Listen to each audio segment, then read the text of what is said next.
So excited to get into this one. Thank you for joining us for these winners bracket finals. These are the matches that we're waiting for. This specifically is the matchup that a lot of you have been looking forward to this whole weekend. It's the Pittsburgh Knights versus Cintanegra. This is your teams that have matched each other back to back to back in the most recent Pro Series. Knights taking each of those, and in a more dominating fashion as the weeks have gone on, they will look to repeat here at their first major Halo Infinite LAN in Latin America. We're underway with the winners bracket finals. Here we go then, everybody. Winners bracket finals is live, and we're starting off with a point of view of a couple of players from Cintanegra. Johan, a standout without a doubt so far, Andy, had already hit some nice shots here at B.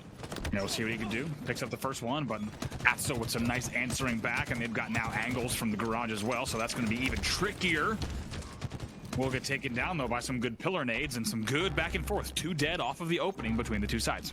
2 dead here, and Cintanegra will have control of the hill, but it looks like Knights have given this time up for a few seconds because they know that overshield is going to be popping around now as well. Be interesting to see if anyone has managed to get that in their hands. One thing that we can say is in their hands is the heat wave of Pelu, and he makes it work. And what an opportunity for these players. They know just how much it means. First time in over 4 years' time before they've had a LAN event in their region. It's the biggest prize pool ever in the history of Mexico, Mexico City, all of Latin American Halo. Already 75% of the way for Cintanegra on this first hill, and see what Johan can do top middle with a sniper. Well, this could be an exciting moment. This man has been one of the best players to watch, the most exciting players to watch. He's hit 1 body shot. He's lining up a second as well. And who else is there? Guardian and Magico. The teamwork seems to be on point for this lineup, but he narrowly, and I mean narrowly, misses that shot onto Pelu as well. Almost does it on Pelu, and he's just so confident, just peeking out time and time again. Needs to now watch a back of Guardian. Calling out back green, it's still tapping bodies, and they're pretty close to finishing out. They need a few more plays. Oh boy, that'll help. It's the body as well. Beautiful work from Johan. That will seal the deal. Love to see this from Cintanegra. They have come out of the traps on fire. They currently get that first point on the board. They lock down that hill, and what a start for them, Andy. This is everything they could have wished for. This is absolutely beautiful, just like you said. I think a lot of people are counting this team out, especially the fact that it's been a long time since they... Ooh, nice little trade from Johan. Not easy to do from that back pillar position. And guess what? Here's Bullet. 3 dead. Atso's the last player alive. You can see on your screen that he's all the way at the house. I believe the sandbag call out in Spanish is the patio. And now they're still going to have control all the way on C pillars and C plat. And so far, almost halfway done on hill number 2 as well. Mexico grabs the overshield. He's looking strong. He's looking ready for war, and he's looking like he's going to find a heat wave to help him alongside that overshield. Knights at the moment, a little bit rocks at the start of this game. That beatdown is good, but those shots from Magico, I mean, that's a double. The big chunk with the 2 shot with that heat wave pick up his second kill. And you're looking at that score. You're looking at the bars that are filling up on that hill, and Knights haven't really put a toe into that second hill yet. We haven't really seen them show up in this game yet, if we're honest, aside from that opening. And look at the kills category as well. Cintanegra heavily outslaying. That's why you also see the score reflected the way it is, and they could not have asked for a better start here. Bullet once again on patrol, trying to pick off a couple of players, but it's going to be 2 to deal with. He does have some help with a teammate, but there is Pelu winning one of those important 1v1s, which he was picked up to do. Johan is going to win that one, though. And that is a huge battle to win. That's 2 dead per side. However, just 1 grenade and a beatdown happening simultaneously on the map means that 3 players from Cintanegra fall. And for the first time, we actually see Knights with some semblance of a setup here at this tower hill. Yeah, Knights is going to take a deep breath and say, okay, boys, let's slow this one down. Let's get back in control, because the series did not start the way that we intended it to. And you have to think, now they're just about to tie up this second hill, and they're looking pretty good. Drift was the first to fall off the team fight, though. Should be able to get a second one here. Bullet as well. That's going to be 2 dead. The bullets are raining down, but kill time is being prioritized. Pelu's trying to challenge that plasma nade. It's going to do some damage, but no. Pelu manages to avoid it. Johan is trying to hunt him down for now. He'll get taken down by teammate Magico. That overshield popping in around 8 seconds time as well. So big moments in this game as you see a slightly change possibly about to occur, but it seems like Knights are fighting for that overshield and the hill simultaneously. Yeah, nice play here from Johan to stay alive. That's not easy to do given the way he was pinched, but able to stay alive, gets a snipe as well, and somehow continuing to do damage. 4 dead. What on earth happened? Johan's the last player alive on the map. This is so rare. Somehow they neutralized that overshield, and Johan staying alive is huge for them to continue scoring and maintaining control of tower. It's so rare that you have a player who has the tower position. Hey! Whoa! Johan! That is prime moments, Johan. That is beautiful stuff from him. A 5-star performance. Trying Showing off some 5-star skills alongside it. Atso now trying to move in on that hill. And you can see how hard the Knights are having to work here. Cintanegra want this, Andy. That's all you can take away from the way they're playing, the intensity, the way that they're not missing too many shots and don't seem to be afraid of Knights. I think much like yesterday, they're saying, Johan, put your hands on that sniper rifle, hang out at top tower, and I think we're going to find success here. However, Knights might steal this one. Take a look at the setup. 4 dead for both sides. They're going to continue scoring. They should be able to get this second hill despite the heroics from Johan. Now, this is the difficulty, right? You've been playing so well if you're Cintanegra. You're doing so much damage. However, you can let something slip through your fingers, and you can let Knights back into this game, but no, your name is Guardian and Magico. Magico is in a huge battle. He wins it! He wins that battle and stays alive, and they get the point. Oh my God, they thought they had it all. It's a perfectly timed push from Cintanegra once again. In the back of the tower, they send 4 players to the C plat, and I think Knights started to spread out a little bit. They went to cuts, they went to nests, and they didn't realize that they were getting flanked from behind and below. It's a great last-second push from Cintanegra, and they lead 2-0. You heard Gaskin say maybe if Cintanegra puts a game on the board, he'll change his tone. He might have to. Let me tell you, my tone certainly has changed. I'm sure that everyone who's watching at home is watching this and thinking, hey, I'm staying for a little bit longer here. Tapping buttons as well. He's struggling a little bit in this game. He's 10-14 as yet another overshield goes into the hands of Cintanegra. They are dominating everything on the map. Objective, power-ups, power weapons, and that's why they have that 2-0 lead. Guardian gets good damage, but maybe not as much as he wanted on the timing push. That's pretty difficult. Tapping, staying alive here on the window if he can. That's a pretty big deal. They will be 2 dead at the moment. And really did not maximize that overshield, Cintanegra. They did a lot of damage, but it's not going to result in a lot of time on the board. Well, Magico's there somehow with the sniper rifle. Not sure how he bent that bullet around the wall, but he might have just caught the shoulder blade of Tapping Buttons as he had to back down. But speaking of backing down, that is certainly not what's on the menu here for Cintanegra. Knights have a solid hold of this house hill now. It looks like they have control. We saw them really only have control of that tower hill for one occasion before it got very, very scrappy towards the end, but this is looking a little bit more comfortable for them. Yeah, certainly now. On board here with Drift. See what he might be able to do in this situation.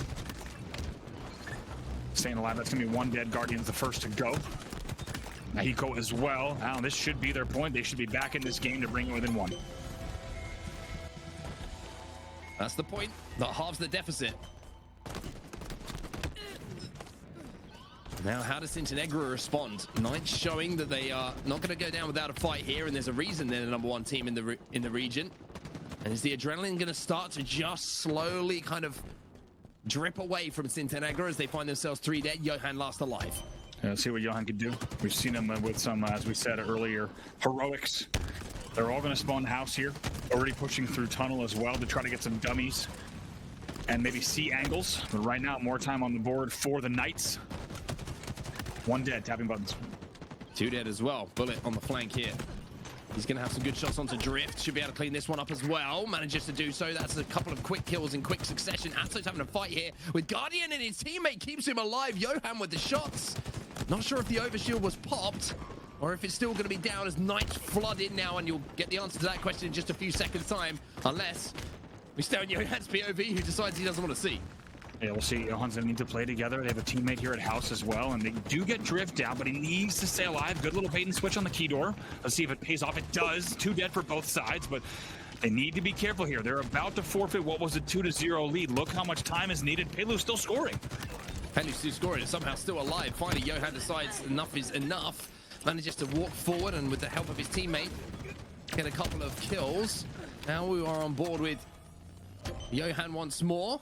Apologies for the lower thirds at the moment. They're not quite lining up with who we're watching. Keep your eye on that white arrow next to the player name so you know exactly what POV we are on board with. But for now, Andy, you're completely right. Even though it's close, even though Pittsburgh Knights aren't too far away from converting that point, we've seen Cintanegra already manage to steal one away. 2-2. They will steal the second one as well, and it's tough for Cintanegra here. They're going to be feeling a little bit down. They just led a 2-0 lead against the best team in their region and one of the best teams to play the game right now. And now they're going to have to fight from even footing here. Of course, it's 1st to 4 in King of the Hill. The next 2 hills will win the game. So now we have this top middle hill. And who has tower control? Because if you can hold those angles down, you can hold down that tangle. You've got hold down that angle, excuse me, from the tower, otherwise known as the tangle. And you've got such good lines of sight on players coming from top middle, from dummies, from the nest as well, and it looks like it is Knights who have complete control of this side of the map. Even though there's a bit of scrappy time here for Cintanegra and they're making it difficult, look at the bars, it is early control here for Knights. Just like you always said, Mark, it does take two to tangle, and so far it's been a fantastic series and game between these two, and keep an eye on that clock. 1:18 left, so really this next hill will be the decider. 3 dead for Cintanegra. Johan, last player alive. How many times are we going to say it? It might even be the last one as well. He will be taken down on that double kill. Spawners, though, in the hill already. Cintanegra trying to be aggressive here. Yeah, they've also got Atso to deal with, though. He managed to pick up the overshield, tapping buttons, he's being aggressive. Here comes that overshield player as well, and even though he's taken down to no shields, the damage might have already been done here. Knights are starting to rally, they're starting to come back to life here. This would be 3 straight hills for them, and they'll be 1 away from closing out game number 1. Wow, and they're seconds away. This should clear out. Let's see, moments away. Yes, 3 unanswered, like you said, and what a statement here to go down 2-0 early on, and even getting updates that the crowd has been absolutely hyped for Cintanegra. Of course, they want to see the underdog put up a good fight in your winners bracket finals, but they have largely been silenced. 60 seconds on the clock. Knights can just play Slayer here. Now, this first hill was won, though. Let's take ourselves back by Cintanegra, so they will have some fond memories of this green hill. And Johan with that initial pick is going to give them the opportunity to push. There's the second one. Guardian with another. Atso now last alive. Got to be careful that player doesn't have the repulsor, but he's down to no shields, and that's a 4 dead. Every single player from Knights falls, and now in control of the hill with Cintanegra. Let's see, what can they do here? 53 seconds left. Of course, the clock will pause when that hill is controlled, so that is going to give us a little bit of extra time to play with. Mahiko on the flank here. Doesn't see anyone nest bridge. Right now, he is screaming. There's information here. There's no one up top. That means everyone's pushing low or sandbags. He should pick up the dub here. Very wisely plays his life first. The assist comes in, 2 dead both sides. 2 dead both sides. Oh, wonderful shots as well. Drift get taken down. Wow. A huge double kill coming in from Magico, and what a magic play it was as well. When the pressure is on, every single decision he made there was perfect. They just need to do it one more time. This is beautiful from Cintanegra. This is what they were hoping to do. He picks up 1, picks up 2. Will he turn 3? Almost the triple on scoreboard, but plays like really should secure this for Cintanegra. That's 4 dead. 4 dead. Where's the last player alive for Cintanegra? He's inside of that hill, and by the time that Knights even get close to it, it might be over. There's 1 player who's going to be able to challenge, 1 player who's going to be able to contest, but he needs to be taken down. He needs to be taken down quickly. Now Knights have some presence on the map. Wow, look at Johan, the way he's playing this. They don't get it yet, though. They did not finish it. Who is around? Who's nearby? It's 3 dead. Guardian's last player alive. They didn't finish it. I don't know how. The push comes in. Can Guardian get it alone? It's contested. And somehow he gets it. Oh my God. Tapping. Either Devin gets killed in the hill, and with 30 seconds left, it will be flipped, tied 3-3. This is a wild game number 1 here between these 2 teams. This is wild. This is crazy. This is Halo Infinite, ladies and gents, and this is why we love this game and we love this region. Both teams just going at each other, tearing it up here on the main stage in Mexico. Tapping buttons starting to come to life a little bit as well, and when you need a player to step up, you want it to be a main Slayer, the one with the most experience. How does Guardian do it in the end there? Somehow, in something like a 1v2, Tapping was in the hill. He had pressure coming in from back green as well. Somehow, the kill comes in. Great teamwork. That was the last player alive. They needed a hero moment. 15 seconds left. Keep in mind, that clock will freeze every time the hill is occupied. So now with 10 seconds left, this time could tick down. Cintanegra is going to try to win it, but it's going to be difficult with the slaying rotations. It'll be very, very difficult indeed. Cintanegra trying to keep an eye on that hill. Perfect shots from Bullet. As now That's going to be it. Just trying to maneuver around, but that is going to be it. We're all tied up here. It's 3-3, everybody. What a start to this series. Wow, and just when you thought Cintanegra was out in that game number 1, just when you thought the Knights had pulled off the impossible 3 unanswered in those last seconds, their last player alive, we'll see if we can get that in the replay package afterwards, is able to stay in for the split second that they needed. And I was a little bit nervous there because you saw some things happening on the side of Mahiko and a few other players, and they did not get in the hill right away. In the end, though, they get the last second to tie it 3-3 with 30 seconds left on the clock. That means the game type will be replayed, but we'll have to see exactly how the scoring will be in terms of if it will be a full reset, if first hill wins, things like that. We're going to wait on an update from league officials. We'll wait for till they provide that to us. Well, the good thing is we get a bit of crowd cam, Andy, and you know that's my favorite thing that happens at this event. Look at it. It is literally standing room only. The Cintanegra fans are there once again with the banners, with the shirts on, supporting their squad, and why wouldn't you? What a game one that was from them. I think they really showed that they're here not just to take part, but to take over. They really are, and I think that game number one was a little bit of a tone setter for them, especially when they were up 2-0. You know this crowd was hype. You know the Cintanegra contingent here in the front rows as you see them on your screen. Actually, they are never ending, just like the amount of Cintanegra teams in this tournament. It's the sea of Cintanegra. It's the sea. It really is. They have taken over, just like you said. They own I think the first 7 rows here of the left side of this crowd, and what a start, though, for Cintanegra. A little bit of a nervous mid-game. If we're honest, though, they let 3 hills go uncontested, and it could have been a heartbreaking loss. They narrowly squeezed out the 3rd hill to send us into a reset. I mean, both of those, there was 2 hills. They narrowly managed to scrape away. I mean, the first one was locked down pretty convincingly by them, but that tower hill, the last-second desperation play. I think Knights thought they'd just given it up. They had one player there just to get that last time as they tried to focus on the next hill, but someone decided this isn't done yet. This is not done yet, and managed to jump in. And then, as you say, that second time we saw the green hill, the B hill, whatever you want to call it. I mean, it was just, I don't know what happened. I need to sit and watch it back again and again to make sure that we give the correct analysis of the last seconds and the pixel difference that was between that going one way or the other. But Cintanegra got it done, and it means that we go again here, Andy. And I mean, how nervy was that? We had a really lucky POV to watch that from. We were on the POV of a Knights player, I believe, watching from C boxes and Nest Bridge, which is about the best vantage point if you want to kind of set up a chair, maybe set up a small picnic. If you want to see shit go down over at B, that's the best place to do it. And I have to say, it was wild 1v1. Guardian versus Tapping Buttons there in the corner, and somehow you see Tapping Buttons getting taken down in the feed. And then Guardian is there for that last second. An absolutely a beautiful play, and I think we're getting a ruling here from League Ops. Well, yeah, we are indeed. So it is going to be the first hill that is captured. Wow. Will result in sudden death. If you're Cintanegra, you're pretty happy with that, considering the first hill will be over at B, where they won both of them, Andy, previously. Yeah. They know how to play this hill without a doubt. And not only did they win that late game, but more importantly, they won that early game. And of course, there's a lot of talk about what that first one hill means, right? When you talk about the spawns here on an asymmetrical map, how much do you prioritize the early time in that hill versus when the overshield pops up versus areas like top mid versus nest and sandbags? A lot of question marks to be asked, and it will be the first one here is the ruling from League Ops, and it's going to be quite a wild first few minutes to see who grabs this first hill. Yeah, let's see what happens then. Let's see what happens. Hopefully we can get back into this game as soon as possible. I'm not sure why there's a delay. There isn't anymore. Let's get back into it. No, we won't. I thought the game was starting, everyone. I got debated by the replay. But, I mean, look at this main stage. Looking glorious, looking wonderful, looking like the kind of stage you would want to have if you've got these two teams playing against each other at this kind of level, Andy. And I think, I've got to be honest, I wish we had kind of some audio pumped in from the crowd. You know what I mean? So we could really experience what is going down right now in Mexico. I know, yeah. We've been hearing all weekend long that this crowd has been out of control, which is what you'd expect from the LATAM community. And to be honest, let's take a look at some replays from that game, because it was quite a match to start things off. It certainly was. I mean, this play from Johan, firstly, just the whip, the no-scope, and then the body and the finish coming in from a teammate to keep him alive.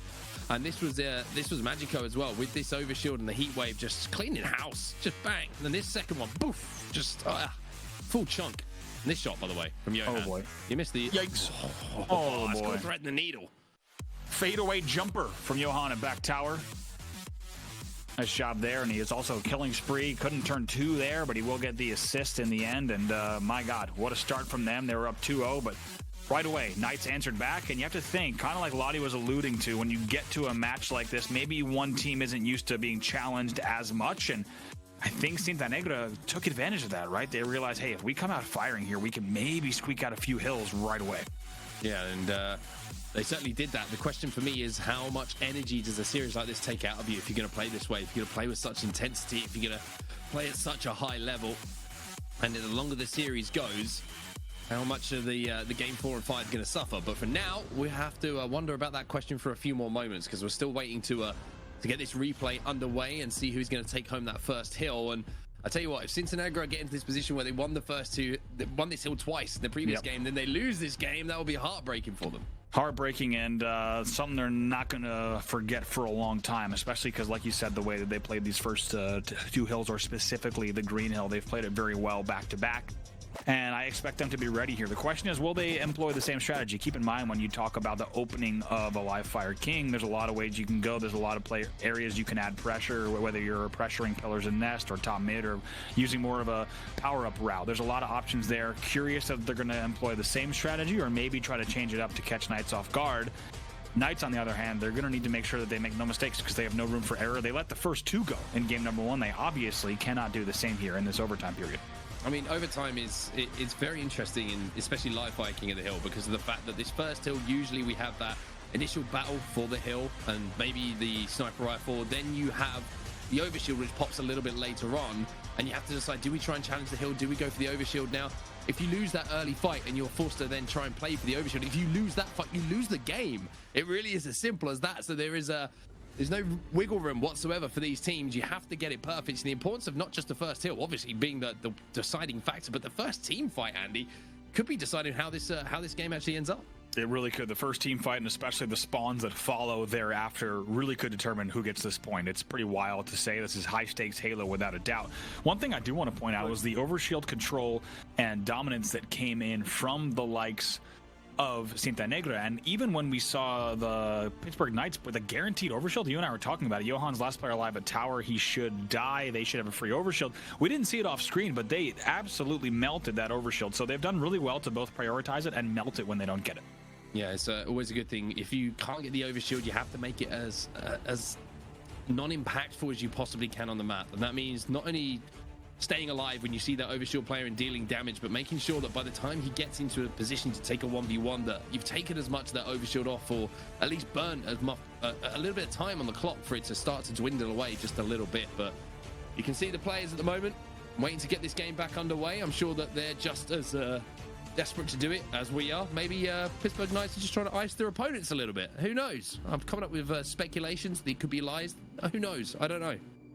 I appreciate that. That's something you've always been good at, is rumors and things of that nature, so I do appreciate that. Pittsburgh Knights, the guys on your screen here, your tournament favorites, but they had a pretty tricky game number one if you're just joining us. Welcome to the Winners Bracket Finals at HCS Mexico City. It's been an amazing weekend so far. Fantastic energy from not only the crowd, of course, but the players on stage. The best in the region, and the top two in the region right now are on your main stage, unsurprisingly, in the Winners Bracket Finals.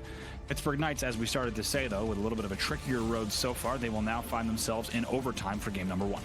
They will indeed. And if we do have the opportunity, maybe before this game gets underway, to show the series layout, that'll be much appreciated, just so we can see where we're going a little bit further on as this series does start to roll on, and inform our wonderful viewers at home exactly how the series is going to pan out.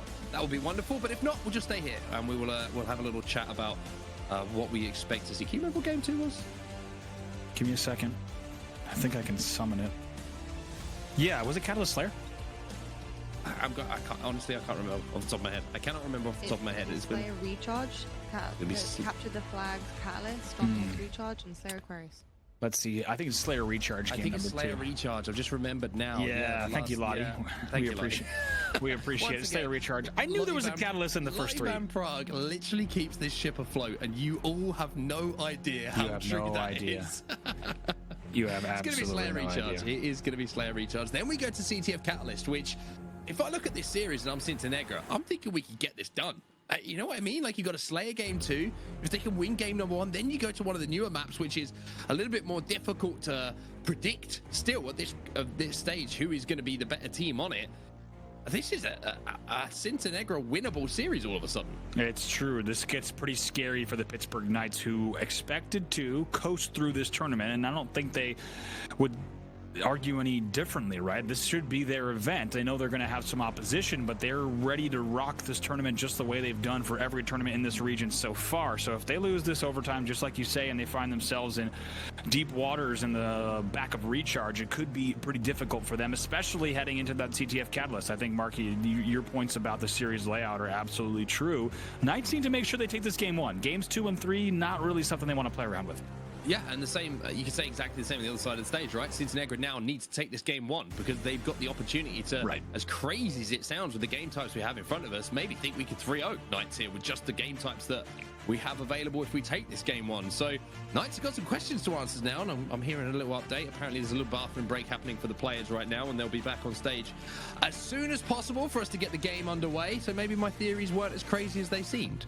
Maybe a little bit of a mental reset for the sides of the stage. Typically, you see those breaks from the main stage taken a little bit later in the series. Maybe that game one getting to someone on the stage. We don't know who it is, but needing a little bit of a timeout there, a tactical timeout from one of the squads before we get into the overtime. But I agree. If Cintanegra is looking at this series, they're thinking, we don't want Stronghold's recharge to be a factor, right? We do not want games 4 and 5 to be a thing. They would much prefer to close this out in the first 3, especially given how consistent the Pittsburgh Knights are on a game type like Stronghold Recharge. And we're going to have to wait for the players to get back. I mean, all these crazy theories, maybe one of them just really needs the toilet.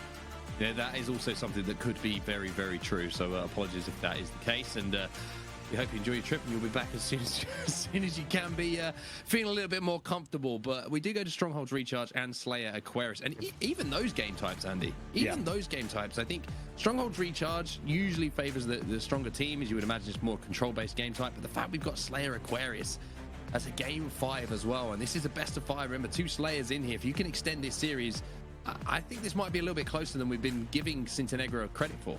Yeah, I'm looking at the finals between these two teams. If we can keep the series layout up while we wait for these players to return to the main stage, I'm looking at the game types these two teams, have played in their last 3 outings in the Pro Series to see if there's any big outliers here. And interestingly, we actually haven't seen Slayer Recharge. It would have been Game 5 in the most recent Pro Series number 3, but that was a 3-0 Pittsburgh Knights win. And so we actually have not seen them playing Slayer Recharge over the course of these past few weeks. The same can actually be said about CTF on Catalyst as well. There was a Stronghold Recharge that was played earlier on. Excuse me, I was going to be a King. So that's a Pittsburgh Knights King Recharge win, 4-0. Doesn't tell us a lot about the Strongholds, though. And even if we look at Slayer on Aquarius, interestingly not played. So we can't really take too much from these Pro Series matchups, and you happen to have, very luckily, it doesn't always happen this way, you happen to have a series of game types that were not played largely in the last 3 grand finals whatsoever. Yeah, very interesting. Good job, by the way. Just doing that research and making sure you're up to speed. Is why I love having you alongside me. Apparently it's come back to us right now, so unfortunately we're going to have to leave the series layout. God bless you, series layout, by the way. We do appreciate everything you do to keep us up to speed. And while we wait, Andy, we don't know how long this is going to take for this game to get back underway. I want to ask about your favorite event operative, because that's been a theme of a lot of my filling during this weekend. I wanted to just get, I've given my opinions on who I think deserves a shout out that we don't give enough credit to. Who would you say? You mean the behind the scenes folks? Yeah, behind the scenes, people you don't see on the camera on the main stage. Oh, God, it's a tough call. And actually, you bring up a great jib operatives. You bring up a great point, right? There is huge production teams behind these shows, and we're very lucky, of course, to be able to join in on the fun with you all at home and join you in the dangerous waters of the Twitch chat. But of course, there's a group of about 50 to 70 much more talented people than us behind the scenes that are really making this show happen. It is tough to choose. So this is going to be, of course, in no specific order, but who do we need to talk about? I would say, who's underappreciated? The graphics operators. Because the graphics operators, shout out to all graphics operators everywhere. A lot of shows have multiple graphics ops, and you're actually looking at the series layout on your screen. They have to do things like, as soon as that series score comes in, they need to be updating that, new graphic, new numbers, new data, new score, all that, and it's very high pressure. If you ever spent time in a production truck, the graphics operators have very little time to get those graphics on screen, get them finalized, get them exported, and get them into the show. So there's many, many more that maybe we'll have time to list later. But okay, you go ahead. Sorry, I don't know how much time we got, so I feel like we've got enough time to keep going. I feel like I can't remember the exact job title, and I'm sure that someone will point this out to me. It's the person who switches cameras. The director. No. That's not the director. The director chooses what camera has to be chosen. I can't remember what it's called. That's what you just said. Oh no.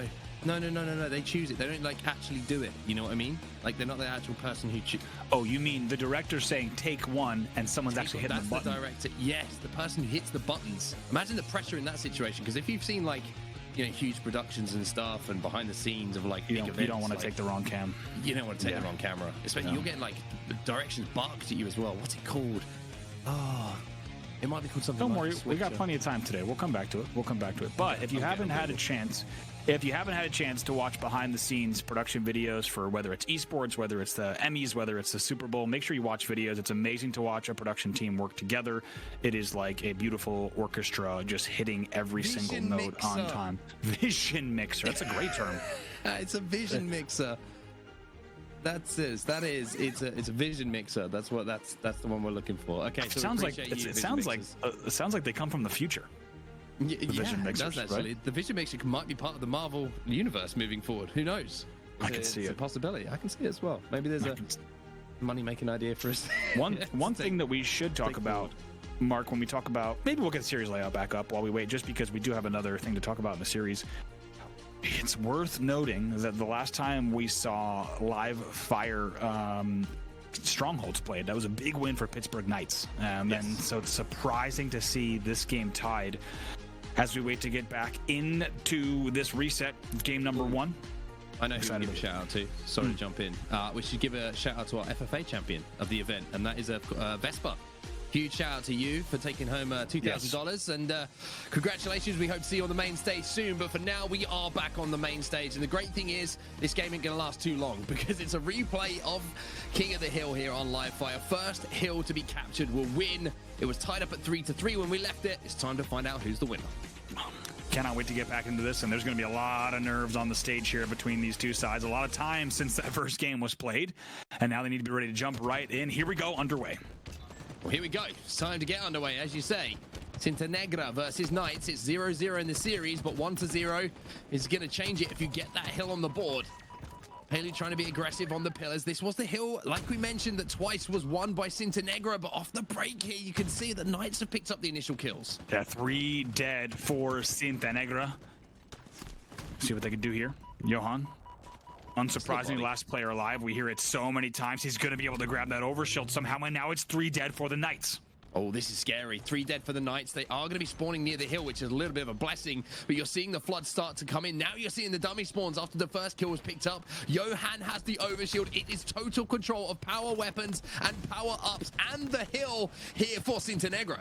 Johan switches to the BR. Great play. All he needs to do here is be conservative. Nothing flashy, nothing flashy, excuse me, nothing fancy, as they're already about halfway through on this hill, just under that. A little bit of overshield left still with sniper control. Still 3 dead for Knights. Dan was saying all weekend long how important and impactful a body shot can be on this map, and in general on Halo Infinite, you hit one, that player is out of commission for quite some time. Johan narrowly misses one though and matches another and make it 3. Can't quite connect, and that's allowed the pick to go the other way now as we have a 3v3 on the map. And now look at this. Guardian trying to play whatever he can. On Nest needs to hold down this area. 2 dead momentarily for both sides. Just about tied. Cintanegra with a little bit of a lead. Knights has bounced back here, but this is so far from over. Still anyone's round. Spawns are coming in around house. This is such an important kill to pick up. Oh, he gets repulsed off if he hits that headshot. Guardian, that player does not get the chance to send him off. And instead, Cintanegra have to fight once more. They are scrapping, but Knights are fighting back. They're inside of that hill, and Palu's winning big 1v1s. Yeah, big 1v1s in this game. Obviously, everything is going to matter. Hits the first repulsor on the nade. Second one taps him. Third one does not connect. And now you're going to see Mexico jumping back in. 2 dead for Knights. This has been so back and forth. Knights is only about 15% away here, but Cintanegra wants to rob them of that point. Here we go. It's going to come down to one team fight. It's as simple as that, and tapping buttons will get the first kill. So Knights now will swarm on this hill. They will charge onto this hill, but they're taking damage as they do so. Drift picks up one, though. There's still players to deal with here for him, but it looks like Knights at the last second will get inside of the hill. And with 3 dead for Cintanegra, Knights should be able to close this out. Oh my God, and that will be it. That will be the point. Knights will win the overtime tiebreaker 1-0. And will officially take game number 1. And Cintanegra holding on as long as they could, getting that last point prior to the reset. But in the end, even that first hill, it's a battle, it's a back and forth. You saw at least 4 changes of control, and the Knights will take game number 1. Well, I mean, Cintanegra fans heartbroken at that. I think there's a few shocked faces in the crowd, but also a few just waiting for game number 2 to get back underway. A couple of people staying hydrated as well, which is always good. We would certainly encourage that for sure. We're also getting a look at the Knights fans as well out here supporting the boys. I was gonna say, Knights fans, multiple posters here, homemade, love to see it. The Knights contingent also strong. Of course, luckily they've been separated on other sides of the crowd, otherwise we could see some altercations. We'll take a look at the stats here as well. This is, of course, just your overtime stats. Not a ton of kills on the board overall, and to be honest, it's a pretty good slaying even from the side of Cintanegra, but it all came down to the timing and, as you said, the team fights.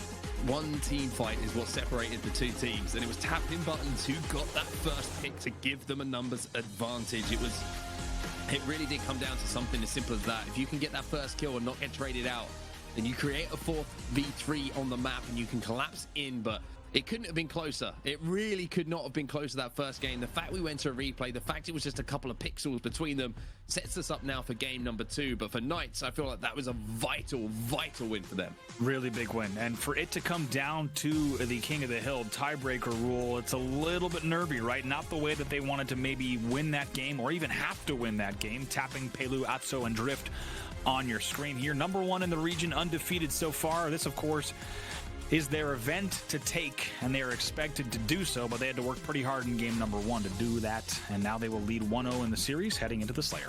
Still have that unbeaten record intact as well. Still not dropped a map, even though they were about as close as you could possibly get in that game number 1 to dropping a map. That is still the case. Not many teams have done that over the years, Andy. It doesn't matter if it's regional or if it's on the international stage. It's an elite class you'll find yourself in.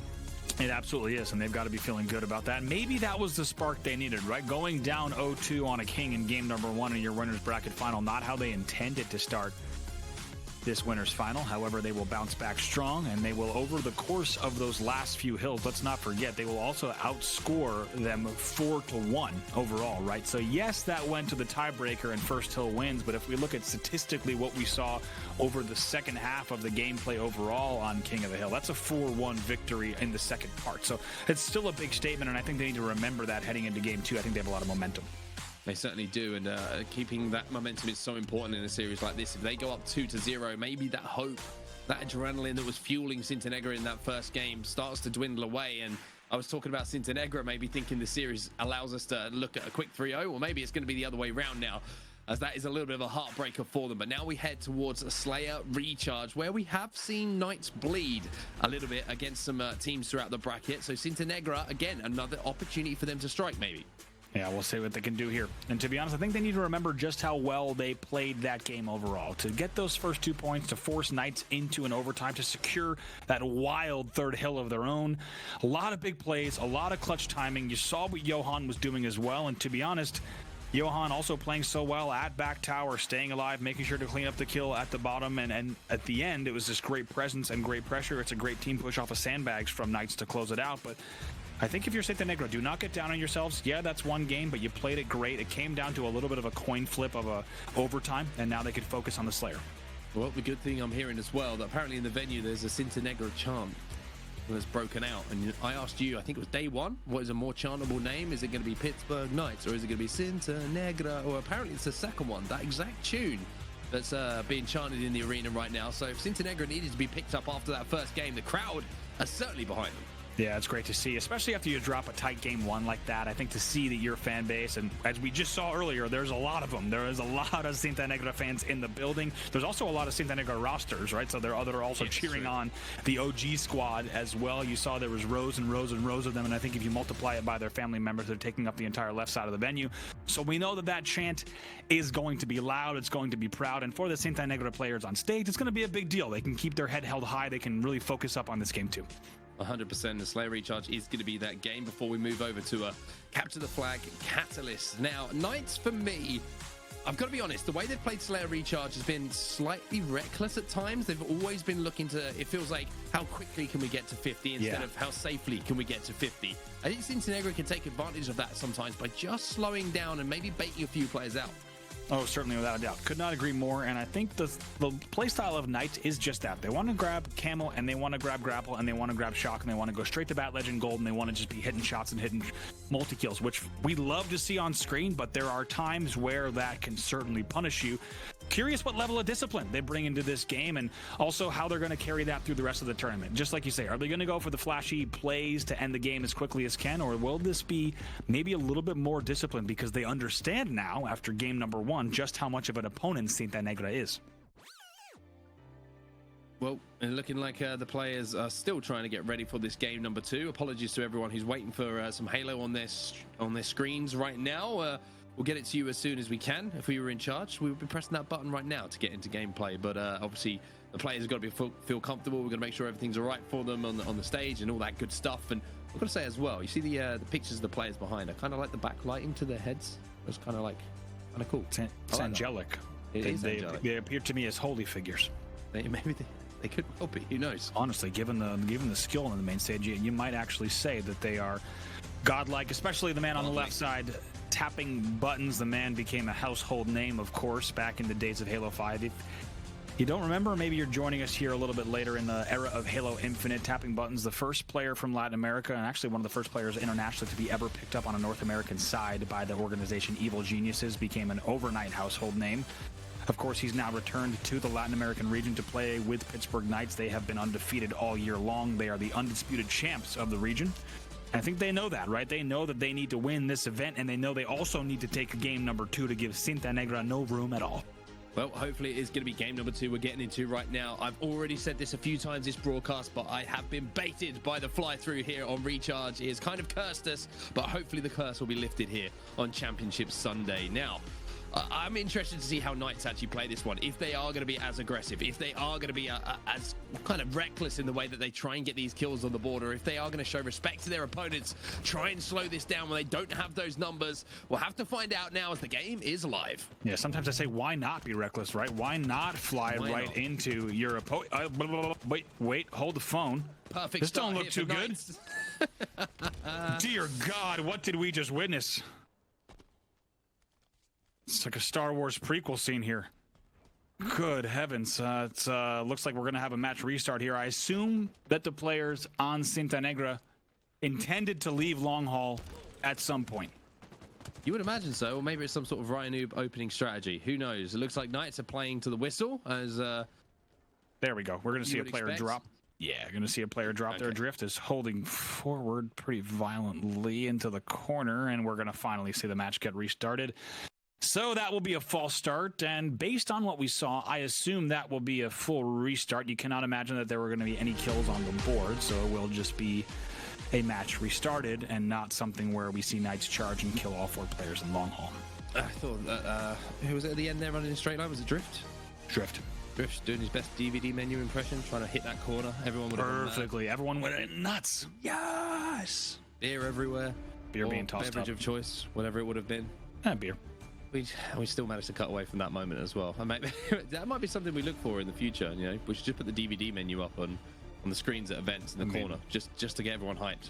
People would go nuts. You saw what happened a few weeks ago. It's true. It's very, very true. Hi, Andy. It's time for some Spanish lessons. Okay, ready? Al mejor de 5. You know what that means? Al mejor de 5. That means best of 5. Yeah, of course. Al mejor de 5. Best of 5. Absolutely. You got it. By the way, shout out to Did I just say 5? No, I said it actually. It's been a long day. I said mejor de 5 because I can, because that's how bad my no, yeah, just because I can, period. Al mejor de 5, but nice work regardless. I probably gave it away in saying al mejor de 5, so I apologize to everyone for that moment that I ruined. But you just saw him on the screen, but I do want to give a huge shout out to our canales, everyone helping out, of course, with the Spanish-speaking stream at Halo_ES. They've been killing it the whole weekend. The commentary has been amazing, so big shout out, of course, to all the commentary team in Mexico City as well. Yeah, I agree with you. You sound a little bit like Wes, like learned the first part of the Spanish sentence, but just gave up halfway through and just said, it's true. Cheeseburger at the end of it. Yeah, that's what I did. That is pretty much what I did.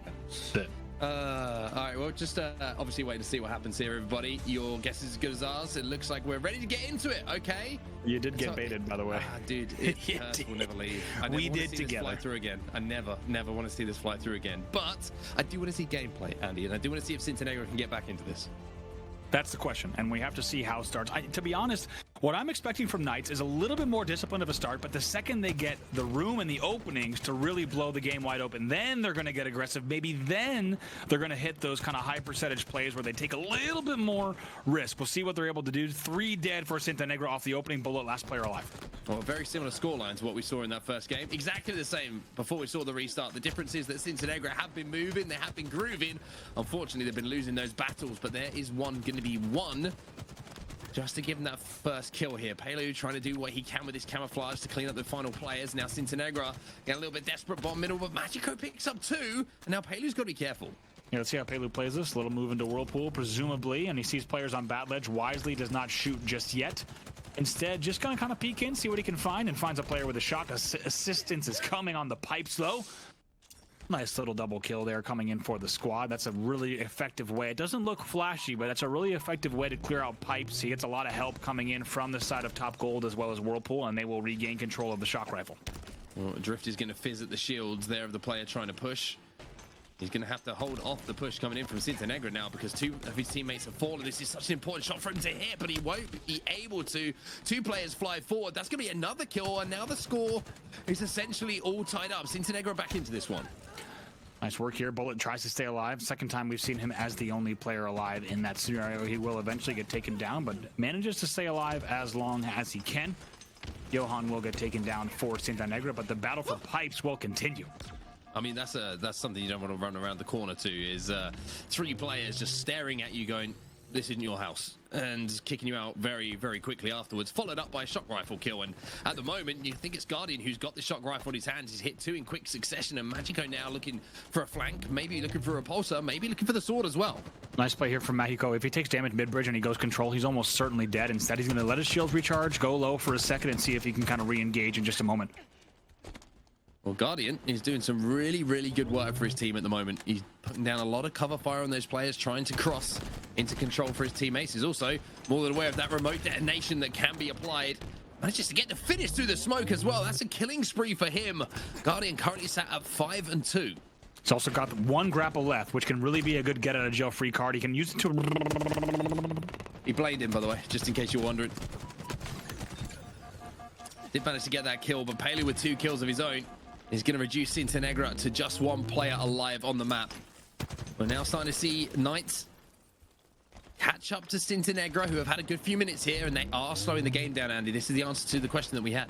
Yeah, this is what we wanted to see. Surprisingly, they went just absolutely 100 miles an hour off the opening, and it really paid off for them for the first few minutes, but now they find themselves down by just a few. They're going to need to slow down the game. I feel like this is a team that doesn't want to play at this pace, but they're realizing that they will need to if they want to take game number 2. Just got to get that initial damage done before you make the push off the back of it. If you get that, then you can collapse, then you can push. But tapping buttons again, just getting a little bit overzealous. And now you're going to see the lead extend here to Cintanegra. They're just picking off Knights. Push here from Drift. Pool still trying to make that pipes play, and unsurprisingly just doing whatever he can to try to get into the pipes area, but 2 dead again for the Knights. Halu's trying to do what he can just to hold off this push coming in from Cintanegra.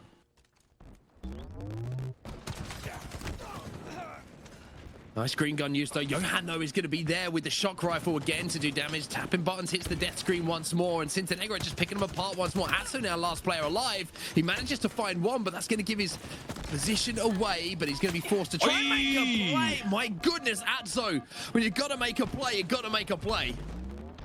And stays alive doing it. Incredible stuff from Atso. We know what this man's capable of. He's been doing it on the main stage for a long time.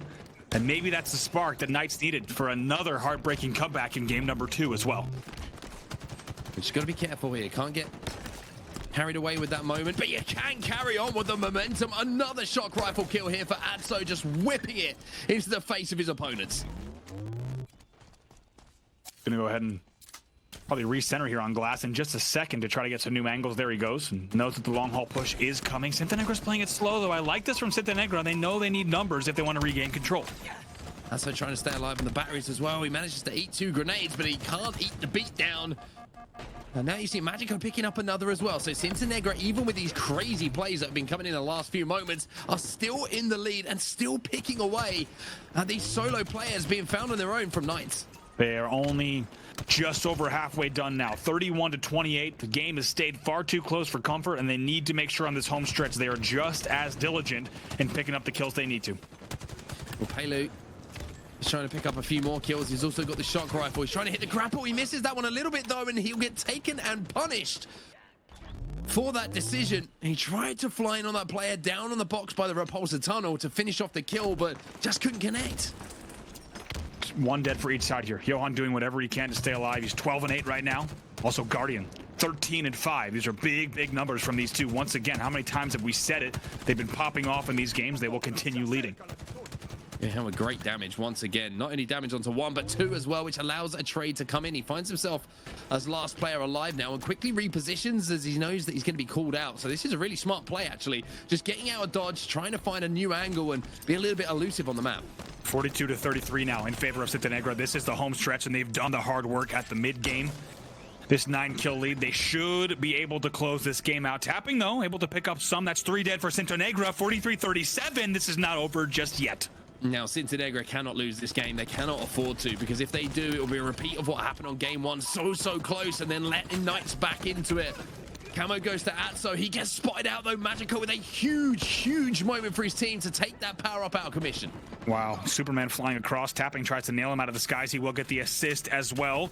44-41 now in favor of Cintanegra. Knights on the home stretch. They want to bring this back, but they do not have a lot of room for error.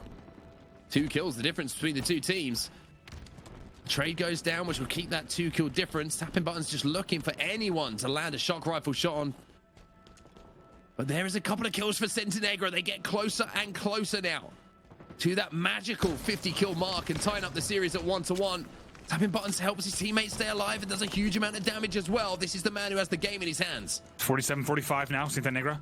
Like you said, Tapping, game in his hands. They're going to allow players to be pushing in. Drops the sword wisely. He wants to sit back and anchor and hit the shots with the shock while the sword player can watch his corners. 2-kill game. 1 more to go, though.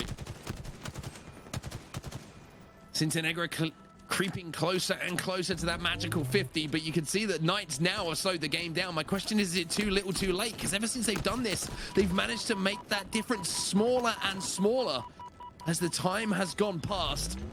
But Atso just looking for angles at the moment. It looks like he's going to make a ballsy play up here, top gold.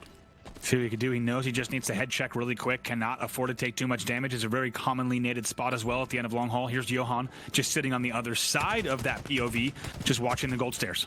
Tapping Buttons, tried to peek, tried to pick away with that shock rifle, but couldn't connect. Johan and the rest of his team, good pressure from them. There's a repulsor play to come in, but the kill will be traded out. Guardian now's weak, and it will be a win here for Cintanegra. We are tied up at 1-1, and Knights lose their first game of the tournament. 50-48 in the end, and let's not forget, Cintanegra was leading heavy earlier on. If we took a look at those scores, let's not forget, Cintanegra, if we take a look back at one point, players on your screen, Guardian, Johan, Bullet, and Mexico, amazing stuff from them. They were leading 43-34. That game should not have ended 50-48. It was almost a little bit of deja vu and a repeat of game number 1, but they will do the task, and they will close out game number 2 by a narrow win, 50-48, and the Cintanegra fans are happy about it. Yeah, there's some smiles on your faces, and even with the mask on, you can see it in the eyes that everyone is happy in the Cintanegra segment right now, and that is it's getting bigger. I swear it's getting bigger, the amount of fans right now. You see this? Like, I swear it was like 10 seats wide a minute ago. They've added an extra row on the end or 2. By the way, Camp Cintanegra, that's a summer camp that I want to go to. All those people look awesome. 50-48 in the end in game number 2, and this has been a series that has delivered. We knew the winners bracket final was going to deliver. We also had a feeling it was going to be these two teams, and that is exactly how things have gone down today. Let's take a look at some of the stats. There you go then. Tapping Buttons having a slow game. Again, a couple of slow games for him, even though he did make that huge play that changed the tide of that restart and that sudden death on the first map that we saw, King of the Hill. But Pelu, once again, pretty decent performance from him, but it was all about Atso. I mean, some of those shots he hit mid-game kept Pittsburgh Knights even close. It could have been complete blowout if it wasn't for Atso doing what he did. But on the other side of things, you're looking at Magico. I mean, 15 kills for him across the board. You're looking at good stats for pretty much everyone. Only Bullet really not being in the same kind of category, but nobody being an easy death, which is always what you want to see. I mean, amazing stuff here, especially from Cintanegra, because of the way that they found that resilience and they dug deep. In game number 1, they blew a 2-point lead and they're unable to convert on the final point as well as the overtime point. Here, they found themselves in a pretty dire situation, right? It came down to 48-47 after being 43-37. Should not happen. That's an unbelievable comeback from Knights. It speaks to their talent and just how much they have in the reserves when they really want to go at 110%. But to be honest, the fact that Cintanegra is able to close that one out the way they did, I think it shows a lot of heart and a lot of resilience, because it's easy to realize, oh my God, we've blown this, right? We just had a 10-kill lead, and somehow it's 48-47. It's easy to start second-guessing when you're coming around corners, when you're making play calls, when you have to grab grapples, camos, shocks, etc. And especially when you had a player like Tapping essentially with the shock rifle for the entire end of the game. It's a lot of good resilience from Cintanegra. It's good to see them take the game number 2, and now we're tied up 1-1. And as you said, the first loss in the whole tournament for the Pittsburgh Knights.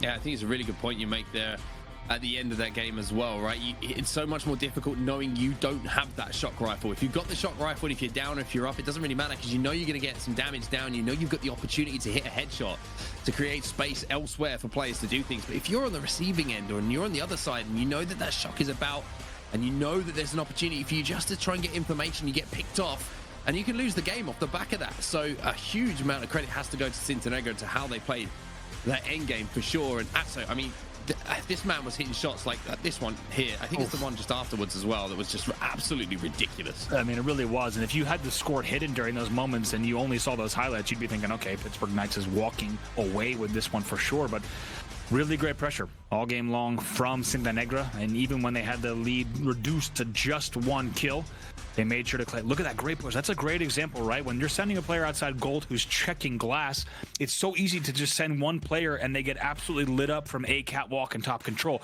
In that scenario, Johan does the opening damage. Another player comes in second to fly to glass to clean up the kill. Little things like that, little teamwork. It's hard to make that happen on the main stage, and they really pulled it off. It's a great finish for them. And now they have to move on to Catalyst for some capture the flag. This is going to be our next objective game type. And I feel like Cintanegra now are just saying, I'm good to go. Get me back on that main stage. The Pittsburgh Knights are probably thinking we got away with game number 1.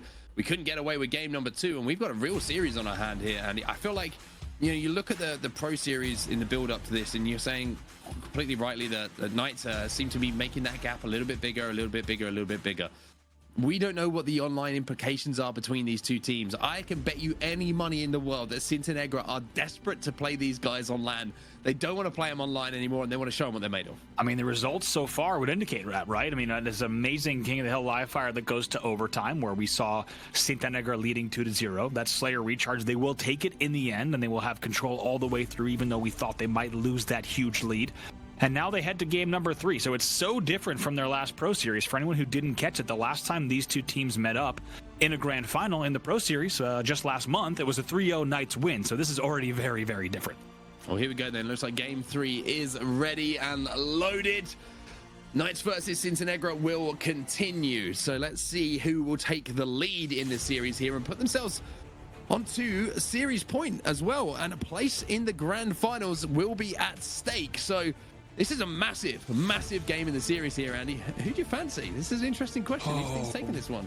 Gosh, as we said, these two teams over the last 3 grand finals have not played this game type. Based off of things we've seen so far, Knights might have the edge, right? They had the objective late game coordination with a big comeback. They went 4 against 1 in King of the Hill. In Slayer, when they needed to, they stepped it up, but it was a little bit too late. I think Knights might take this, however. It's still anyone's series. We're tied 1-1. Well, Magico is going to be hitting some beautiful shots cross map, and he has to, because 3 of his teammates have fallen off the rip here, and you would imagine that the overshield has probably fallen elsewhere. Halo is the player who gets it. He also gets the sword, the perfect start here for Knights. I mean, Pelu, a while ago, he evolved into Pelu God. Now he's evolved into Pelu God with the Overshield and the Sword, which is an even scarier proposition. He's probably going to pick up this one pretty easily from the bottom of the stairs. That'll be 2 dead for Cintanegra. Here comes the push. I was going to say also something the marketing team might have to look at, because that is not something that fits on a t-shirt for many people. But I'm sure that his gameplay is certainly going to be something that people will be clipping and shipping for quite some time. This is a great setup here for Knights as well. They seem to have cover in the base. They've got Drift running the flag. The overextension is starting to be dealt with as Johan is in the respawn screen, and this is as clean a cap here on Catalyst as you could ask for. Knights answer back with the first cap on the board after that second game loss. Easy peasy to Hefa and BC. Amazing stuff from Knights to kick off this one. They're going to be feeling really good on that flag cap. And to be honest, that's the objective efficiency I expect to see from this team. I think they had a little bit of a late wake up in that game number 1. They realized, okay, wait a minute, this team is really bringing it, and we got caught off guard for the first several minutes of play, and they had to step it up now. They do find themselves 2 dead, so let's see how they bounce back from this. Alto's also got that skewer, so anyone who's going to be challenging close range will eat it. Unfortunately, Bullet was just too close for him to react to even get that shot off. So now you're going to see Magico moving across the top gold area, trying to help his teammate out on a push and an assault onto the Knight's base. He's also got that sword, playing it nice and slowly, but playing it slowly when your teammate gets taken down means opportunities for shots to hit you in the back. They're going to try to go for a little bit of a ring around the rosy loop-de-loop here. It's going to pay off. Nice job here from Mexico. Knows he can't just stay up there. Can't get the lunge range. He can't. Tried to make it happen. That'll be 3 dead again for Cintanegra. Johan already under pressure on the flag as well, and Atso's going to shoot the body not just off the map, but into the abyss as it disappears off the back of Catalyst. And Atso now runs the other flag, immediately gets the objective moving after picking up the first kill, and the way is cleared.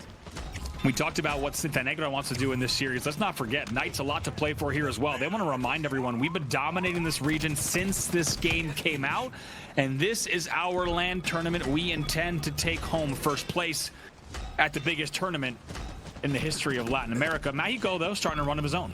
Yeah, the difference here is they didn't deal with the overextension. Now the flag return will come in, and now Knights have to turn their attentions from capping a flag to stopping a flag. And these shots from Magico across map are certainly going to make that even more difficult. Cintanegra needs to be careful on their way back, though. They need to make sure they clear out their base, and it looks like Guardian's going back with a teammate to make sure they do.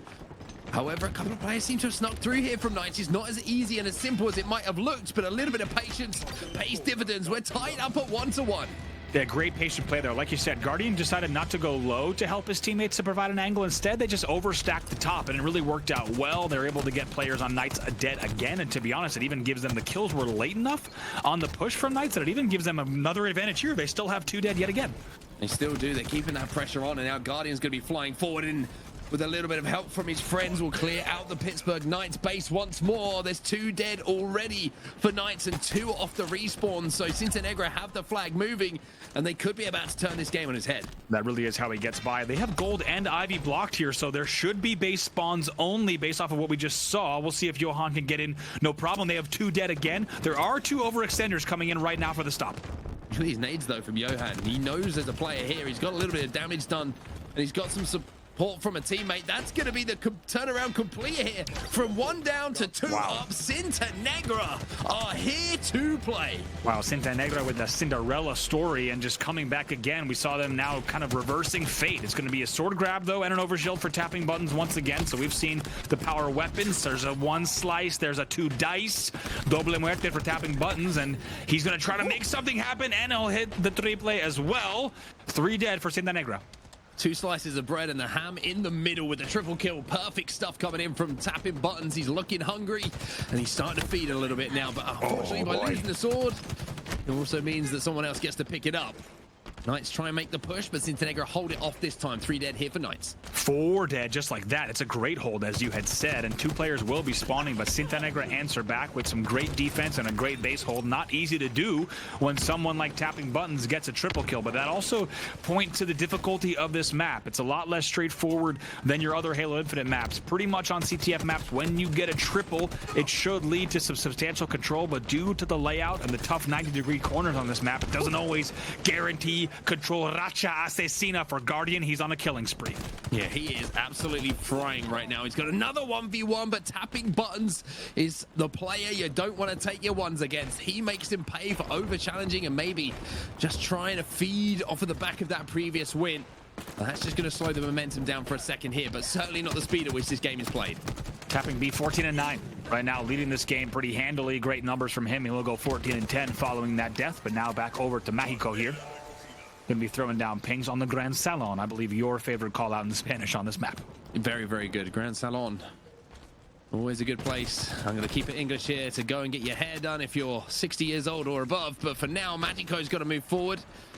I mean, what am I talking about? I couldn't get my hair done from 26 years old and above. Maybe one day I'll get to go to Grand Salon. Who knows? In another life. But Magico keeping the pressure on. Knights find themselves 3 dead. And the last player, they've got that location. They've also got the OV. Mexico, look at this. So much control. He doesn't even pop the overshield. It's going to be a late pop here from Mexico. I love the decision. These are the types of plays we need to see from him. He's also going to grab the skewer and just fly in the front door. Such a good angle to take as well. You can take so much damage. You can deal so much damage. And what that means is your team can move in and clean up the pieces. Also, he's got a skewer. And unfortunately, the shoulder will be removed of that player. And it's probably splattered on the wall behind. 4 dead. Oh my God, 6 dead. I don't even know anymore. The flag run has started. They've killed them now 6 times in a row. Goes for no. He saw him check the ground and he's like, oh crap, I have really chosen a bad place here. There's no ledge to grab. He got so excited, you know what, he just played himself. Yeah, I mean, to be fair, he was like, I've done enough here. I can't embarrass these players anymore. My job here's done. Decides to retreat to the depths of Catalyst. Allow his teammates, to have a little bit of fun. But a 2-1, the fun will only be there when they win this game. The best part is you saw him check. He checks like bottom gold, and he's like, I can't reach that. Then he looks back to the front door. He's like, oh crap, I can't reach that. And just goes flying down. Just looks down. He's like, oh, this nothing here. I've planned this very poorly. Mexico with a kill on the run. Atso, the last player alive for the Knights. The flag will continue on gold. This one should go home as well. Clear the overextension. You've got another cap, and you've got a 2-flag advantage with only around 4 minutes left in this game. It looks like they're just about be able to do that. There's one player in position trying to slow things down, and Johan now left on his own. That's a huge misplay from Cintanegra. Johan left on his own hand, which is never what we want to see. It's all too common of an occurrence. Gonna grab the overshield, so he should be able to stop the run. Somehow he pops the overshield. I think he stopped time for a second somehow while he needed to pop that overshield and doesn't eat those shots. He needs to pick up these kills as fast as he can and make sure they don't get countered on. But it's very good damage. Atso was last player alive. Who's going to start a run? Both flags are out, though. This is absolute carnage towards the end of the game. Map split right down the middle at the moment. One flag being run on the Ivy side here by Cintanegra and one being run on the gold side by Knights. That kill is huge. That allows now Magico to think about going for a return. It allows him to try and move forward as he knows his teammates will have numbers elsewhere. And look at this. He's on the return. This player has no idea, and now he takes it down. He sends it home. Magico.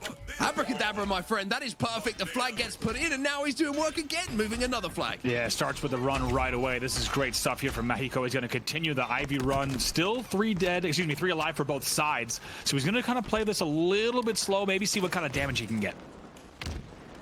Magico's play in the last few moments has been exceptional. Every decision he's made has been so good. He's trying to force this one back to the base because he knows he's got a teammate spawning near him. They've got to be careful of that counter cap, but it does not matter to Magico. He picks up yet another kill as Atso now tries to go a little bit crazy. He goes a little bit wild, and Pittsburgh Knights answer back. Let's see, 2 dead for Cintanegra here. Atso knows he needs to pick up another one, and that's exactly what he does. Tense moments here for Knights. Very tense moments for them. Cintanegra lose 2, though. Guardian trying to get a stop on this flag, and will do. He knows that he's going to wait for a little bit of support, but he also knows that the numbers are coming, and he also knows a double kill is going to be huge, and it might just be 3. His teammate will steal it. But as a team, they take out all 4 players from Knights. That will be a return. And with the overshield coming up as well in a few moments, they might be able to lock down the OS2.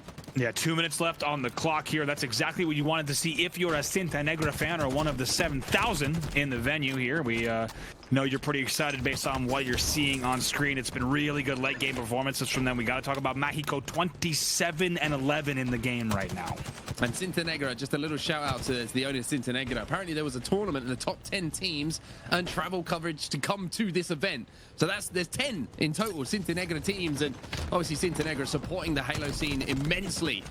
in the Latin American region, which we absolutely love to see. And I tell you what, your boys are doing you proud right now. They really are. This is great so far from them in this game. And Atso knows he needs to pick up this kill. He's able to do it. 1v1 here, but Johan running another flag. 2 dead for the Knights.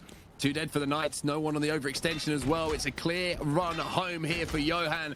He's going to slide this one home. A little hop, skip, and a jump. A few grenades, but he doesn't mind because it's going to be another flag on the board here. It is looking like a Cintanegra show.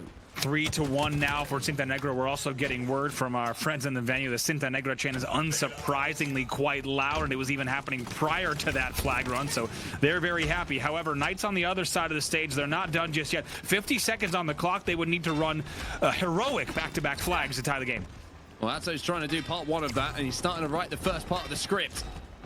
He's got this one back to his base. He's got a little bit of support as well, but he's also got a player that's behind him causing him problems. So now the stall comes in. 2 players and 2 of his teammates have fallen, and so does he. The return will be comfortable here for Cintanegra. Wow, very comfortable. 1 now is just not going to do it. It's not enough time as we take a look at the time on the clock. 21 seconds left before this will be over, and right now it's just defense for Cintanegra. And they only need to pick up a couple of kills here, and it will be the game. They will go 2-1 up in the series. They will have the lead, and Johan has got one thing in mind. That flag does not move, and if you dare try and get it off that flag stand, I'm putting you in the death screen. Johan says, keep your hands off my flag because it is a Cintanegra win. They will win the game 3-1. And you know that the Cintanegra fans on your screen, they are hyped, and it will be a series lead for Cintanegra. They win games 2 and 3 to now lead the series 2-1. Incredible performance this from Cintanegra. We were wondering who's going to stop Knights in the region. Well, the answer is starting to appear in front of us in this series. They are up 2-1.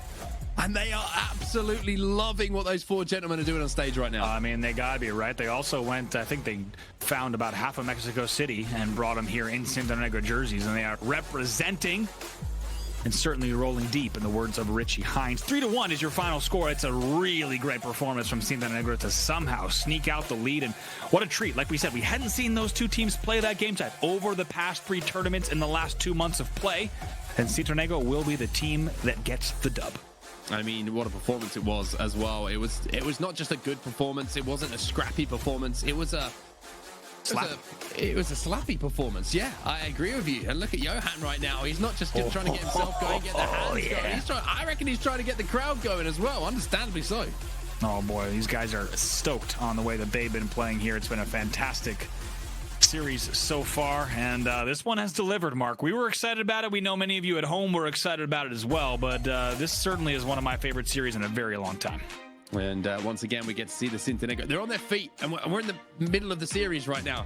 Imagine what they're like during the game. You can only imagine. They are passionate out here in Mexico City, and I tell you what, Andy, I would love to be in that room if Cintanegra managed to take home this next game, because that roof is going to come off. Oh, we're going to get crowd cams. I'm going to look for the videos on social. Also, you got to be afraid for Pittsburgh Knights, because if they win this, they're going to get beat up by about 75 people, which is absolutely terrifying. And they're thinking, oh my God, we got some fans in the room, but this Cintanegra crowd is pretty serious. So you know that they're loud, you know that they're proud, and they've been a big factor in the series so far. And they now lead 2-1. We're hearing from some of our good friends on site as well. There's the Cintanegra chant out again, and I've got to give credit here to Cintanegra, because even though there's a lot of hype and there's a lot of emotion inside of the arena at the moment where they're playing, they look calm and they look composed, and they look like they want to get the job done. They know that this is just another game for them to take home, and then they're in that grand final. That's it. They know that this is exactly what they prepared for day in, day out. All these are the same game types they've played online for many, many months. And to be honest, it's the same Pittsburgh Knights team they've played for many, many months as well. Let's take a look at some of the highlights from that game, because it was another great one. Yeah, why not? Let's have a look at some of the highlights. And Magico, for me, standout performer for his team. He was just doing so much work, and it was work that was it was effective work, and it was, what's the word I'm looking for here? It was impactful work across the map. Every single time he picked up a kill, there was a deliberate thought behind it, what the next move was going to be. If it was a flag getting moved, if it was to try and stop a counter cap, if it was an overextend, everything he was doing, the prioritization was so good from him. Yeah, it really is. And even at this stage of the game, take a look, 16-8 from Mexico, 17-8. You can't even keep up with the numbers during the highlights. even though we saw once again a lot of moments of greatness from the Knights, and when you watch the highlights, they're picking up doubles, they're picking up triples, but really the overall game management was in the hands of Cintanegra. And this shot here from Magico as well, that was a great indication of what he was doing. And this is where we find ourselves, Andy. And I don't know about you, my friends, but we're not usually blessed with game 5s. But with Stronghold Recharge being a strong game type for Knights, and one that Knights probably aren't too upset about seeing as game number 4, Slayer Aquarius might just rear its head in a few moments' time. I think we might. Rarely do we even see game 4s, you and I. Somehow it's always that. It's always clutch and gasket, and you get those lucky game 5s, but we're so happy to be here heading into a game 4. And it's like we talked about, right? If you're on Cintanegra, you wanted to win that game 1 because, as you had pointed out, Mark, this would be a 3-0. If they won that overtime single hill, it's crazy to think about that they would have 3-0'd the Pittsburgh Knights, the undefeated team, not just in series, but in games at this tournament. However, we will head into a game number 4. This is going to be a huge challenge for Cintanegra. We know how dominant the Knights are on this game type. They will now have their backs against the wall and need to force a game number 5. However, we did see Recharge Slayer go to Cintanegra, so maybe this isn't a map they're too frightened of. It is a completely different game type, of course, which plays in a completely different way. But I tell you what, Cintanegra will know more than anyone. This is an opportunity in this region you do not get too often, to take down Knights, not just in a final, but in a winner's bracket final, and give yourself the opportunity to have to just beat them once more to become champions. It's pretty wild. They need to realize what's ahead of them here. They've played an incredible series so far. Like we said, they were one overtime hill away from 3-0ing the Knights, which would have been quite a statement. But they need to remember that all of that is still to play for here. They need to make sure that they give everything they can in this game, because to be honest, you don't want to go to a game number 5. You don't want to go to a game 5 Aquarius Slayer. That's where things start to really just fall apart if you start to get some bad spawns, and there's a lot of things that become a little bit of a luck factor in something like a game 5 Slayer. They need to play their game here. If they do it, it would be a massive upset to the entire region, and it would already be the news of the tournament. Well, it's coming back to us for a few moments before we get into this next game, and hopefully the delay isn't quite as long as have been between some of the others. So hopefully we can get this going and get into what will be a game and series deciding game between the two teams. But I mean, Cintanegra, I don't think anyone saw this coming, Andy. With all due respect to them, with the way that Knights have been dominating the region, been so good all tournament long. This has been something special. This has been a performance of a lifetime for them so far. Yeah, these guys have been digging deep, and they will already never forget this tournament. They will never forget this championship Sunday. This is unbelievable. This is a packed house main stage in Mexico City. It's been absolutely incredible. Let's not forget, right? These guys traveling from Colombia, representing their country, so proud to be here, and it's going to be fantastic to see what they could do in Mexico City. And already an unforgettable tournament, but everything to play for in this game number 4. If they can secure top 2 and guarantee that first series in the grand finals over who else might come out, of course, you have to expect it would be the Knights that would come back and beat Timbers Esports. But man, what a statement it would be, and to take this tournament as well. It would flip the region on its head, because if you've been watching Global Halo Infinite, you know every week, every show, whether it's North America or Europe, we always talk, oh, by the way, the Pittsburgh Knights won again, right? It's like hearing during certain eras that Federer won again. It's like, yeah, we know Federer won. We know he won every time. That's what it feels like with the Pittsburgh Knights. So just to paint that picture, for Cintanegra to win this, it flips the region on its head, and you steal the LAN prize and the biggest prize pool in history from a team that thinks it's rightfully theirs. Everything on the line in this game 4. Yeah, it really, you could have summed it up any better. It really is a massive moment, not just for the team itself, but for the region itself, right? I mean, Pittsburgh Knights, you mentioned how they've been dominant. Wes was saying that he understands that maybe there's a few teams that aren't quite as close as to compete with them as some of the other regions. Well, Cintanegra, they may be proving us all wrong right now, and I'm not just trying to highlight Wes, because I'm in the same boat. I didn't think they were capable of this kind of performance, but this is LAN. This is a different environment, and this is the first time that Knights have had to play against them on LAN on Halo Infinite, and it is a different beast they're coming up against. Backs against the walls. What does Knights do? We've seen it time and time again, right? They're down 2-0 in game number 1 as we are underway here in game number 4. They have had incredible comebacks in this series already, narrowly stealing game number 2. Let's see what they have in store here. 2-1 in favor of Cintanegra. If they win, they will send the Knights to the elimination bracket and their first ever series loss. However, if Knights win, we are going to a game number 5. Well, it's a 2v2 on the map to start with, although it looks like the better of the opening strategy was actually picked up by Knights. Cintanegra and Bullet get a little bit lucky in that fight, to be honest with you. It should have been a little bit more simple to deal with that camo player. Tapping Buttons hits the nice drop slide to make his way over to Sword. I've seen a few players, too foxy, sorry to call you out, my friend, but hit that slide and go disappearing off the back of the map. But for now, Tapping Buttons, he's got a little bit more restraint. Tapping B going to become Slicing B as he upgrades himself and evolves to an even stronger form, which is terrifying to think about. Guardian, though, cleaning out gold. He's also got the shock rifle in hand and wants to do some damage across the map. Guardian. Oh. Wow. I mean, nothing but head being removed there in that circumstance. Tapping Buttons is going to slide by, maybe try and bait out one of these shots. Manages to do that quite nicely. Not going to be able to connect with the second either, Guardian, but Cintanegra have control of B and C. Oof. However, they don't have control of the shock rifle because Pelu is flying at you with a battle rifle. So many things to talk about there. You really got to talk about the little nuanced movement coming in from Tapping. He knows that there's a shock rifle in play glass, so he slides through that A doorway just to buy some time, and then the team shot comes thereafter on the angles. It's a really good response from Knights, even after losing that shock, and Tapping's going to grapple right up to get immediate angles, and now he's on the rotate once again. BNC in there, control for now. And just another thing to talk about here, you get into the grand finals, a huge jump in prize pool, right? You go from $6,000 all the way up to $11,000 just for getting into that grand final. So a real opportunity here to make a lot of money for the players who are involved. Tapping Buttons at the moment, he's just swinging around, but unfortunately, he's not going to be able to do too much. But Tapping Buttons the kind of player when everything seems to be going wrong, he'll still make a little bit of magic happen.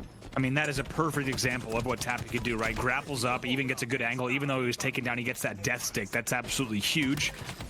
BC still in control now of Cintanegra as they will look to rally back, and it's only just about a 20-point game here. These two still neck and neck.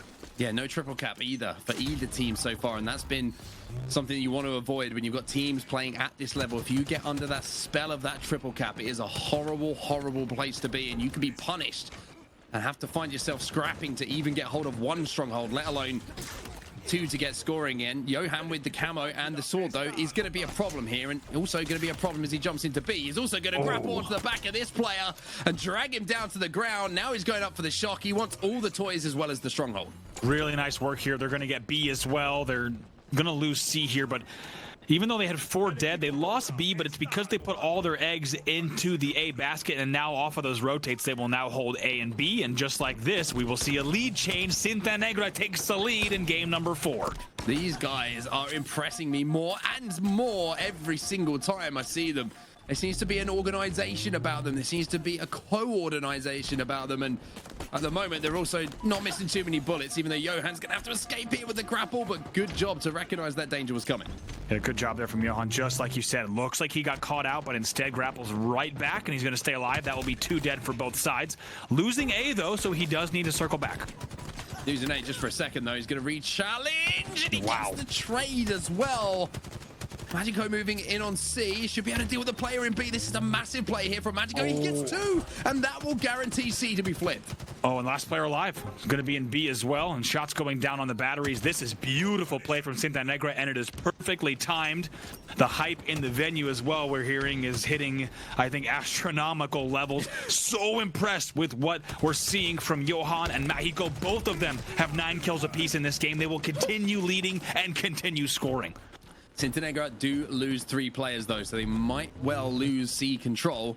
However, they're inside of B. They don't care that they've got no one there. They're going to be able to get inside of B. They're going to cause a ruckus, and now you're going to see kills being picked up, and just like that, the kills and the amount of people alive on the map flips on its head. Cintanegra, from a horrible position, somehow keep control of A, flip B, and now they can pressurize C as well.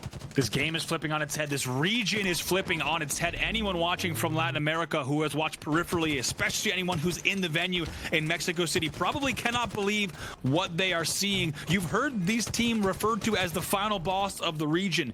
We don't use that term lightly. We would not throw around a team name like Final Boss. These guys have been undefeated, and right now Cintanegra wants to send them to the elimination bracket. I love the fact that my Final Boss Carbon prediction is looking a little bit more realistic at this point. It seems like this might be the kryptonite. It might be the team to finally stop the dominance, and Cintanegra, they've got a long way to go, of course, and Even though they've done a lot of work in this series so far, it's only half of the job done so far. AC in control of Knights, but the score heavily in the favor of Cintanegra. Yeah, it absolutely is. It's a great start from them, and we've seen them close out games. We've seen them do it on recharge, and we've seen them more and more, especially after that first one. You got to think maybe they learned their lesson that they cannot crumble at the end of the game, and that's all they need to do here. So far, it's a great first half of the game. They need to have a great second half as well. Bullets managed to get control of C here, even though his teammates have all fallen. Tapping Buttons is going to slide in and try and recapture it now because they have to deal with this 1v1. It becomes a 2v1 just out of nowhere. Again, Cintanegra, the teamwork, the buddy system that they're employing with a lot of these pushes is very, very impressive. Let's see, nasty Bullet. That's a 1v1 versus Pelu and Bullet. And Pelu will win that one. That's big because that was 4 dead for Cintanegra, and maybe it paves the way for a Knights comeback. But they certainly have a lot of work to do. One stat line we got to point out is Tapping Buttons. He's 13-5, but he's got to be wondering, guys, what's going on here? How are we losing by a margin like this? Well, it's because on the other side of things, you've got Magico doing what he does. You've got Atso not going to be able to connect with a few shots as well for Knights, which can be the difference maker, as you see here. Who will stop B? And this is the first time we've seen a triple cap, Andy. Now you're seeing the score start to flip, and now you're seeing Knights go into a lead. Wow, and this is dangerous. We've seen this before. It looks an awful lot like the Game 1 King of the Hill. It was a huge lead. It was 113-68 in favor of Cintanegra. And now, just like that, it will be 130-116 in favor of the Knights as they look to force a game number 5. It was a triple cap. It was a triple cap, but Cintanegra did not like that.